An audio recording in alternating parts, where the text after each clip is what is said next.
আজকে অস্বাস্থ্যকর ময়দাকে ত্যাগ করে স্বাস্থ্যকর আটার দারুণ খাস্তা ও দারুণ টেস্টি সিঙ্গাড়ার রেসিপি শেয়ার করব। একদম গ্যারান্টি আছে এইভাবে আটার সিঙ্গাড়া বানিয়ে খাওয়ার পর ময়দার সিঙ্গাড়া খাওয়া পুরোপুরি ভুলে যাবেন, এতটাই কিন্তু টেস্টি হয়। তো সিঙ্গাড়া বানানোর জন্য প্রথমেই একটা বোলের মধ্যে 1 কাপ আটা নিলাম, 1/3 কাপ পরিমাণে সুজি, পরিমাণ মতো লবণ, হাফ চামচ কালো জিরে, হাফ চামচ মতো জোয়ান হাতে ঘষে দিলাম, আর দিয়ে দিচ্ছি ঘি। আজকের ময়ানটা ঘি দিয়েই দেব, আর এখানে প্রায় 5-6 টেবিল চামচ মতো ঘি দিলাম। যেহেতু আটার সিঙ্গাড়া বানাচ্ছি, ঘি দিয়ে ময়ান দিলে তাহলে কিন্তু সিঙ্গাড়াও খাস্তা হবে আর সিঙ্গাড়ার টেস্টও হবে। তো এইভাবে একটু মুঠো করে দেখে নিতে হবে। মুঠো মতো হয়ে গেলে অল্প অল্প জল দিয়ে ডোটাকে কিন্তু একটু শক্ত করে মাখতে হবে, একদমই নরম করে মাখা যাবে না। রুটি পরোটার জন্য যেরকম আমরা ডো মাখি তার থেকে কিন্তু অনেকটাই শক্ত করে এই ডোটাকে মেখে নিচ্ছি। আর যেহেতু আটা দিয়েই সিঙ্গাড়া বানাচ্ছি সেই কারণে ডোটা কিন্তু অবশ্যই একটু শক্ত করে মাখতে হবে। এই রকম শক্ত করে আমি মেখে নিয়েছি। এবারে এটাকে ঢাকা দিয়ে 10 মিনিটের জন্য রেস্টে রাখবো। ততক্ষণে সিঙ্গাড়ার পুর বানিয়ে নেব। এখানে আমি 3টে আলু সিদ্ধ করে নিয়েছিলাম, ছোট ছোট টুকরো করে কেটে নিয়েছি। তারপর ছুরি দিয়ে একদম ছোট ছোট টুকরো করে আলুগুলোকে কেটে নিচ্ছি। এইবার একটা মশলা বানিয়ে নেব। তার জন্য একটা কড়াইয়ের মধ্যে 2টো শুকনো লঙ্কা দিয়ে দিলাম আর 1 চামচ দিয়ে দিলাম 5 ফোড়ন। এগুলোকে একদম লো ফ্লেমে নাড়াচাড়া করে একটু ভেজে নেব। বেশি কিন্তু ভাজবেন না, 5 ফোড়ন বেশি ভাজলে পুড়ে যাবে আর সেই ক্ষেত্রে মশলাটা কিন্তু তেতো লাগবে।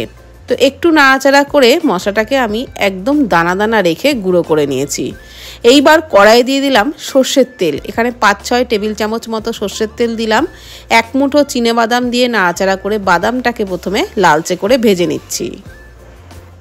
বাদাম ভেজে নেওয়া হয়ে গেলে তুলে নিয়ে ওই তেলের মধ্যেই যে মশলার গুঁড়োটা তৈরি করেছিলাম আধভাঙা করে সেটা দিয়ে দিলাম। 1/2 ইঞ্চ আদা গ্রেট করে দিয়েছি আর 2টো কাঁচা লঙ্কা কুচি, কয়েকটা কারি পাতা দিয়ে লো ফ্লেমেই নাড়াচাড়া করে এগুলোকে ভেজে নিচ্ছি। আর তারপর দিয়ে দিচ্ছি 1/2 চামচ হলুদ গুঁড়ো। একটু কালারের জন্য হলুদ গুঁড়ো দিয়ে মশলার সাথে নাড়াচাড়া করে নিচ্ছি। আর তারপরই সিদ্ধ করে ছোট টুকরো করে কেটে নেওয়া আলুগুলো দিয়ে দিলাম। এইবার আলুগুলোকে সমস্ত মশলার সাথে নাড়াচাড়া করে খুব ভালো করে ভেজে নেব। বন্ধুরা, পুরটা কিন্তু আমি সম্পূর্ণ নিরামিষ করেই তৈরি করছি, তাই আপনারা নিরামিষ দিনেও এই সিঙ্গাড়া বানিয়ে নিতে পারেন। পরিমাণ মতো লবণ, 1/2 চামচেরও একটু কম চিনি দিলাম আর ভাজা বাদামগুলো দিয়ে দিলাম। এইবার নাড়াচাড়া করে আলুর পুরটাকে আরও একটু ভাজা ভাজা করে নিচ্ছি। আর একটু খুন্তি দিয়ে এইভাবে ঘেটে দেবেন। সব আলু ঘেটে দেওয়ার দরকার নেই, কয়েকটা আলু একটু ঘেটে দিলে পুরটা খেতে খুবই ভালো লাগবে। আর এই পুরের টেস্টটা কিন্তু দারুণ লাগে, একবার এইভাবে অবশ্যই ট্রাই করবেন। তো পুরটাকে নামিয়ে নিয়েছি আর এখন যে ডোটা মেখে রেখেছিলাম সেটাও কিন্তু 10-15 মিনিট হয়ে গেছে। আমি আবারও একটু মেখে নিচ্ছি। তারপর এর থেকে মিডিয়াম সাইজের করে লেচিগুলো কেটে নিচ্ছি। এই 1 কাপ আটাতেই বন্ধুরা অনেকগুলো সিঙ্গাড়া কিন্তু তৈরি করা যাবে। তো এইবার এক একটা লেচি হাতে নিয়ে প্রথমে একটু পাকিয়ে নিলাম, তারপর বেলে নিচ্ছি। কোনো তেল ময়দা কিছু দেওয়ারই দরকার নেই, অল্প একটু তেল চাকি বেলুনের মধ্যে মাখিয়ে নিতে পারেন, তাহলে আর তেল দেওয়ার প্রয়োজন পড়বে না। এইবার একটু লম্বা করে বেলে নিতে হবে আর তারপর মাঝখানটা কেটে অর্ধেক করে নিলাম। এবার এক একটি ভাগ হাতে নিয়ে এক সাইডে একটু জল লাগিয়ে নিয়ে এইভাবে কোনাগুলো প্রথমে তৈরি করে নিচ্ছি। তারপর মাঝখানে যে পুরটা তৈরি করে রেখেছিলাম সেটা বেশ খানিকটা পরিমাণে দিয়ে দিচ্ছি। একটু পুর বেশি করে দিলে খেতে তো অবশ্যই বেশি ভালো লাগবে, তবে আবার খুব বেশি পুর দিতে যাবেন না, তাহলে সিঙ্গাড়ার ভাজটা করতে কিন্তু অসুবিধা হবে। এইবার এক সাইডে একটু ভাজ করে তারপরে খুব ভালো করে চেপে নিচ্ছি।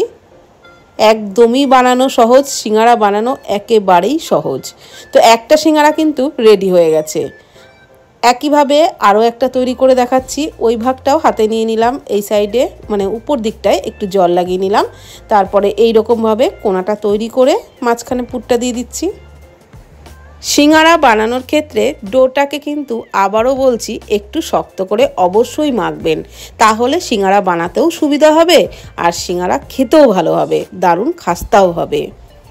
তো একইভাবে এই সিঙ্গাড়াটাও তৈরি করে নিলাম। তো দেখুন, ময়দার সিঙ্গারার থেকে কিন্তু কোনো অংশেই কম নয়। দেখতে যেমন সুন্দর, খেতেও কিন্তু দারুণ টেস্ট, আর রেসিপি তো অবশ্যই স্বাস্থ্যকর। মানে ময়দা তো স্বাস্থ্যের পক্ষে খুবই ক্ষতিকর, তাই আটা দিয়ে এইভাবে সিঙ্গারা বানিয়ে কিন্তু খাওয়াই যায়। তো কড়াইয়ে সাদা তেল প্রথমে হালকা করে গরম করে নিয়েই কিন্তু আমি সিঙ্গারাগুলোকে ছেড়েছি। বেশি তেল গরম করে সিঙ্গারা একদমই ছাড়া যাবে না, হালকা অবস্থাতেই সিঙ্গারা ছাড়তে হবে, মানে হালকা গরম অবস্থাতেই। তারপর উল্টে পাল্টে গ্যাসের ফ্লেমটাকে মিডিয়াম টু লোতে রেখে একটু টাইম নিয়ে লালচে করে ভেজে নিতে হবে, তবেই সিঙ্গারা দারুণ মুচমুচে হবে। তো প্রথম ব্যাচের সিঙ্গারাগুলোকে বেশ মুচমুচে করে ভেজে তুলে নিচ্ছি, আর একই রকমভাবে পরের ব্যাচেও বাকি সিঙ্গারাগুলো ভেজে নেব। তো যেহেতু আটার সিঙ্গারা আর গমের আটা দিয়েই তৈরি, সেই জন্য সিঙ্গারাগুলো দেখতে একটু লাল হবে, কিন্তু খেতে অসাধারণ টেস্ট হবে। একদিন বানিয়ে খাওয়ার পর সত্যি বলছি, ময়দার সিঙ্গারার টেস্ট একদম ভুলে যাবেন, এতটাই টেস্টি হয়। আর ভিডিওটি ভালো লাগলে প্লিজ কমেন্ট করবেন। ধন্যবাদ।